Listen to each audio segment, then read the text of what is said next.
Today, we are continuing our series previewing the 90-man roster for the Carolina Panthers, looking at the offensive line. Let's go. Brace yourself for the ultimate Carolina Panthers experience. Welcome to Two Growls, One Roar, the podcast that hits harder than a Luke Kuechly tackle. We're diving deep into the heart of Panther Nation, bringing you unrivaled passion, insider takes, and pure gridiron fire. From Wilmington to the cosmos, this is your home for the fiercest football talk east or west of Charlotte.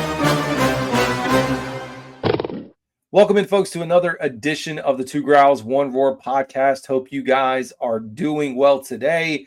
We are back. This is the fourth video in this series, fourth podcast episode where we're going through the roster, man. And guys, we don't cut corners. We look at every player. We give you our thoughts, our opinions, our analysis, getting all this out before training camp so you, as a fan, if you wish to, have a decent idea of where the roster sits, who may make it, where are the question marks, where are the gaps, the holes. We're here to get those filled in for you guys so you are prepared. Now, offensive line is a massive group. So 3, 6, 9, 12, 15 signed on the roster right now. Of course, the Panthers likely will keep 9, 10 maximum, but I think that 9 range is where they'll sit. So with that said, we're not going to do this like we have with other position groups, which were a little bit lighter with quarterbacks, running backs, tight ends, which we've already done. We're now doing offensive line. We'll follow up with receivers to close out this series. We are not going to go as in-depth on each of these guys, only because, I think we pretty much know our 9 guys. Now, there's always the possibility of surprise, especially if there's an injury. Maybe one of these undrafted guys, could sneak into the mix. Not to mention, stat-wise, there's not a lot to discuss. Yes, we could pull up PFF grades. We could pull up the Football Power Index, things that ESPN produces. But for the sake of this, we generally understand who the offensive line is, who our starters are going to be, and likely the backups in the position battle that's at place with the center position. So, with that said, we're going to jump right into this thing, folks, and start breaking down the roster. So I'm not going to go through every one of these, like I said, but what we will do is start with the center position. So we're going to do this alphabetically by position. So we'll do center, guards, and tackles. There's quite a few guards on the roster, only 2 centers. We'll work through this. Here we go. Austin Corbett, center. Had a lot of injuries over the past 2 years, missed significant time, but he's back for 1 year. We all know about the riff with David Newton of ESPN earlier on in the offseason about him not wanting to come back here to compete. He definitely proved him wrong. So we do have a full-blown center competition right now. Not to be a spoiler, but I do think that Cade Mays is likely your early leader in the clubhouse. It's what I've been saying for a while. And for those who don't know, if you don't follow golf, it means that they're done for the day. And so it feels like this, he's turned in a scorecard, Cade Mays, that is, it's likely going to be your starter. But with that said, you have Austin Corbett in the middle. There are concerns about injury. So with that said, though, as the Carolina Panthers look at their roster, I do wonder, and I'm not saying this is going to happen, but you have Brady Christensen as a backup, which we'll get to, that could play center. Is there a possibility that the Carolina Panthers potentially want to move one of these guys, one of the centers on this roster, to a team that needs one? Because we've seen quite a few notable centers retire. I'm not saying it's going to happen if I'm the Panthers. You have Austin and Cade Mays on 1-year contracts. It's not costing you a lot of money unless you just get a really good offer and you're like, sure, let's do it. Let's move one of these guys that we don't want. But I think for backup purposes, just keep them around. So Austin Corbett, I have as the number 2 center right now, competing with none other than Cade Mays. And what a story it's been for Cade Mays, as he's drafted by the Panthers, trying to find a spot, gets cut and waived, lands on a practice squad elsewhere, and then gets brought back to Carolina off the practice squad to be a center. And here he is working his way back, proving himself. And you think about, there's just the opportunity that he's had. So one of the reasons I kind of look at this as an advantage for him, although, it depends on what you think, experience is good. which Austin Corbett has, but Cade Mays seemed to impress Dave Canales down the stretch. He also graded really well through PFF. And again, I'm not a big PFF guy, but Cade Mays was really good. And I think the coaching staff noticed it. I think that's the reason that he was out there. So I do think he's going to be your starter. And I don't know if we'll be able to get the full breakdown on here. We don't. I was looking at it. But yeah, former 6th-round selection. So we take that all day long, being able to, although through not so normal means, being able to bring him back after to let him go, and then for him to find a spot and to be a starter. And it's, again, former draft pick. Like, let's do it. So I think Cade Mays is the anchor for this team, but we'll continue to watch. I mean, it's early, so we'll get into camp and really break down and see where this thing heads. But I do think Cade Mays gets the starting position. Just my early read.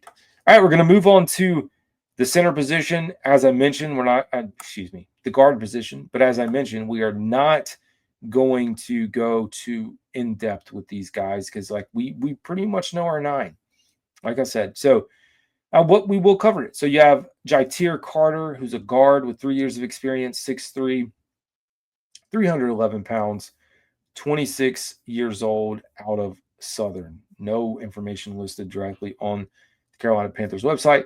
If we are being transparent with ourselves, if we keep Austin Corbett and Cade Mays, and then we start looking at the guard position, it's no doubt that Robert Hunt and Damien Lewis are your starters. Just figuring out who is behind them. And I think Chandler Zavala is one of those.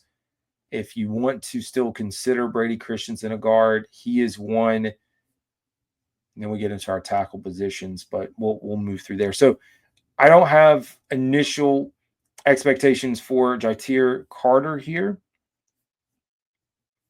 Let's move through the list. Next up, we do have Robert Hunt.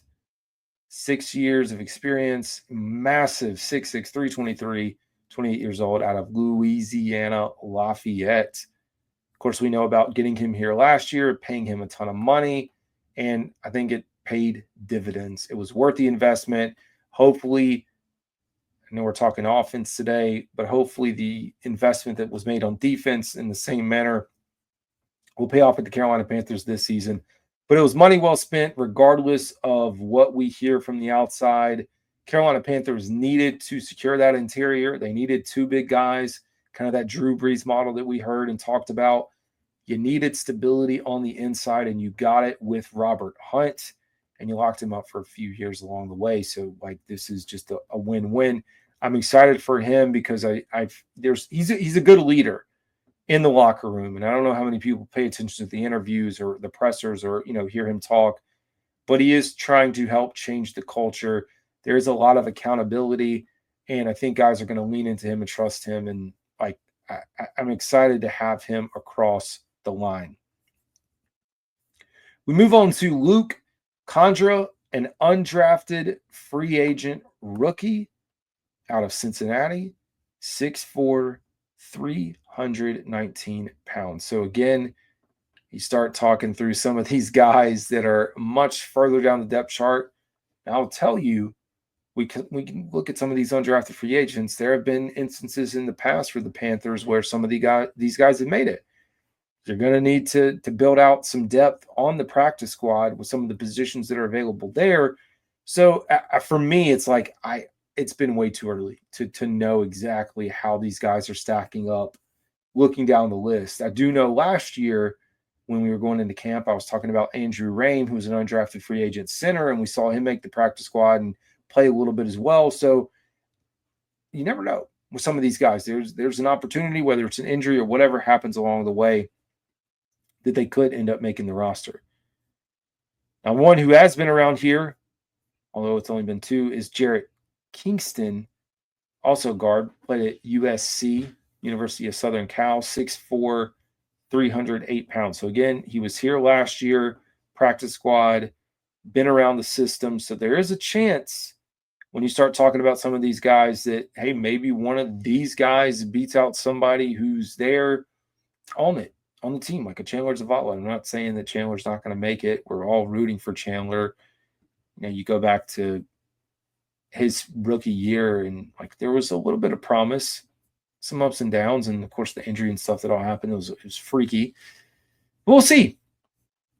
We move on to the other big investment on the offensive line, and it's Damien Lewis holding down the left side, 6'2", 327, not nearly the monster that Robert Hunt is, but he's done well out of LSU, 6 years of experience, 28 years old, coming over via the Seattle Seahawks. Another situation where, hey, we got to spend money. We're going to, I don't know if you say overpay, whatever you want to call it. The Panthers had to pay what they had to pay to get their guys, and they got them. And it's like to this point, and we haven't gotten into tackles, but the offensive line that's coming back, the offensive line that was last year, did a fantastic job of keeping Bryce Young up. When you talk about position groups that may be the strongest, you maybe could say on the offensive side of the ball, that's wide receivers, but I do think you could also make a case for the offensive line and the production that we've seen there. So I'm excited for Damien Lewis. I think the biggest thing is like, what does this offensive line look like in year two? How does that experience from the first year work out? How do they get better? I think there's still improvements that can be made. And a lot of this, you think about the running game and what that can potentially look like down the stretch. It's not abnormal for a team to spend and bring in undrafted free agents on the offensive line. It's kind of one of the easier, things to do. Lots of availability for these guys. We have Steven Lozoya, a guard, number 66, rookie, undrafted free agent out of Vanderbilt, 6'3", 324. So again, very early in the process, not ready to say, yep, this guy is going to make it. Can't wait to see what he looks like on the practice squad. But we'll find out, man. Training camp is right around the corner. Now, someone that we are familiar with, former draft pick, Chandler Zavala, guard, 62, 6'3", 322, out of NC State, entering into his third year with the Carolina Panthers. Former fourth-round selection of the 2023 NFL Draft, same class as Bryce Young. You think about that draft class, Bryce Young, Chandler Zavala, Jamie Robinson, Jonathan Mingo. Like, it wasn't DJ Johnson. It wasn't the best draft class. So you're hanging on to a thread here, hoping that Bryce Young is not the only player out of that draft class that turns out to be something or worth the investment or make it. Chandler Zavala should have a good opportunity, and I think there was a lot of good that happened and the limited amount of reps that he got this past year. I think that for him, like, he is a depth piece at this point. I'm, assuming Damien Lewis and Robert Hunt are right there. There's not a good chance that you're going to see much of Chandler Zavala, which is a good thing. And it's nice to have a backup, a good backup behind them. If he needs to go in for a play, if he needs to do whatever it is, jumbo packages, which I know a lot of that jumbo additional lineman is usually Brady Christensen, but we'll see. So as far as like expectations, I would have him safe on the roster right now, just based off of experience and where he sits. But hey, we'll get into it and we will find out. All right, folks, we are in the home stretch. And as we get into the home stretch, one thing I'm realizing, Panthers.com somehow, and I'm checking the roster right now, did not, there we go. They actually missed two guys, which I'm pulling up one of them right now. So Michael Garkin, which I'll get in a second. Yeah, it's funny. So they've got these guys kind of random the way that they pick them out. So we'll actually go back now. Well, we're getting ready to do tackles, so we'll do this. We'll go through tackles, and then we'll cover Brady Christensen at the end as we get through that. So yeah, moving right along, starting out big, alphabetical order with Ickey Ekwonu entering into his fourth year, picked up his fifth-year option. There's an opportunity for an extension. Lots of high praise from the front office, from Dave Canales, I think last year was a good year because you think about his second year and him just kind of winging it and things not working and falling apart. He looked really good. He's a great run blocker. He's getting better as a pass blocker. And I think for the Carolina Panthers, just giving where things sit, knowing that, Taylor Moton's probably sitting out there on the right side. This could be it. Now, he says he's got another contract in him. Who knows? I don't know if it'll be here in Carolina. The Carolina Panthers were sniffing around for an offensive tackle. We'll talk about Taylor Moton in a second. But for Ickey Ekwonu, I expect hopefully some progression, some ascension to continue to happen and him to improve off of the nice performance that we saw last year because it was good. It was better and still some room to grow. But overall, I think you have to be satisfied with this out of your left tackle. Now, he's not a off the charts, like solidified all pro left tackle, but he is a starting caliber left tackle. And, being able to get that type of production out of him, you feel good, especially about the left side of your offensive line, which is the blind side for your quarterback and Bryce Young. Moving down, we have Michael Tarkin.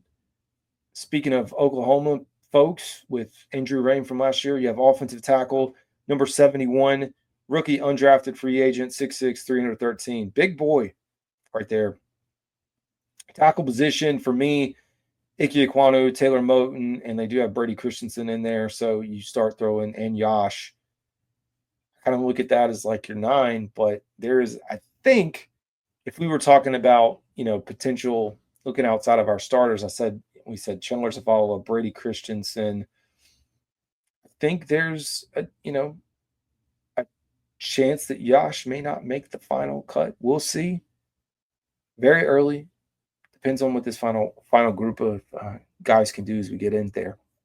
Now, Taylor Moton, most expensive player on the Carolina Panthers roster, formerly an Ironman, finally missed a little bit of time last year. Unfortunately, he's $30 million. And a lot of people wondered, were the Panthers going to extend him? Were the Panthers going to restructure? Were they going to cut him? At least to this point, none of that has happened. I think there are some concerns with his long-term, the longevity of him at the right tackle position. The injury concerns, is he going to be able to withstand? Are we going to have to put out Brady Christensen, someone, Riash, whoever out there? That's a possibility. But Taylor Moton, I think, he's earned this. You think about, wanting to reward players, and that's a big emphasis on Adam Thielen getting his money, extra money, the way all these things played out. You look at a guy like Taylor Moton and what he's done for this, and 9 years of experience, means a lot for the Carolina Panthers. So hopefully, knock on wood, we see the same level of production that we had last year and no issues. I mean, you think about the right side, there really weren't many issues between him and Robert Hunt holding it down on that side of the ball. So all good stuff. Yash Nijman, your swing tackle, 6'7". Did not realize he was 6'7", 314 pounds. Played at Virginia Tech, entering 6 years of experience, formerly with Green Bay Packers, came over last year to the Carolina Panthers. He's a swing tackle, meaning he can play left or right tackle. He is a backup, similar boat as Chandler Zavala. He is the guy that's like, okay, if things go wrong, if you need me, I can step in. He's not a long-term solution, not at least at this point, not like a full-time starter. And even where things sit, I do think Brady Christensen, just the way we've kind of heard from folks reporting on camp, there's a chance that Brady Christensen could step into that role if needed. I mean, this dude can play on every position on the offensive line. For right now, I would say safe, but he is one of those bubble players that I think, like, if the Panthers wanted to move younger in whatever direction, that they may look at a guy they already have and say, yeah, we'll take that over him. All right, we got 2 more to go. Brandon Walton, 3 years of experience, 6'5", 300 pounds. He's 27, out of Florida Atlantic. Again, we're on the edge of building out the roster, and I still have the Panthers taking 9 offensive linemen or keeping 9 on the final 53. Good chance for some of these guys that we've discussed later on in this to be out there on the practice squad. We will close it out with Brady Christensen. Number 70, 5 years of experience, 6'6", 300 pounds, 28 years old. I don't know which family member or members follow me on X, but I appreciate it. They're very nice people. It's cool to see some of the folks and, being able to interact with them. But man, kudos to Brady. There was at least in my opinion, and I'm not his agent, but you felt like Brady Christensen could have went somewhere this offseason and started at guard, started at tackle, center. He is a true Swiss Army knife utility player. The value of that for the Carolina Panthers, like there's no price tag for it. Of course, he got a 1-year contract, but there's no price tag for what that type of versatility can do. Just being able to do it all across the board, it's a good thing to have. And for him to want to be here, and be with this culture, be with the Carolina Panthers, it says a lot. And it's good to have guys like this because we know injuries happen, unfortunately. Having the depth behind them for some of these guys that could be NFL caliber starters and role players, like hats off to the Panthers for being able to build this thing out. Dan Morgan in the front office. So anyways, folks, we made it through. I cannot believe it, man. We've got quarterbacks, running backs, tight ends, offensive line, all done. Last for the offense is going to be wide receivers. We'll work on that in the coming days, get that one out for you guys, and then move on to the defensive side of the ball and close out with special teams. As always, this is Carolina Dad. Y'all have a good one.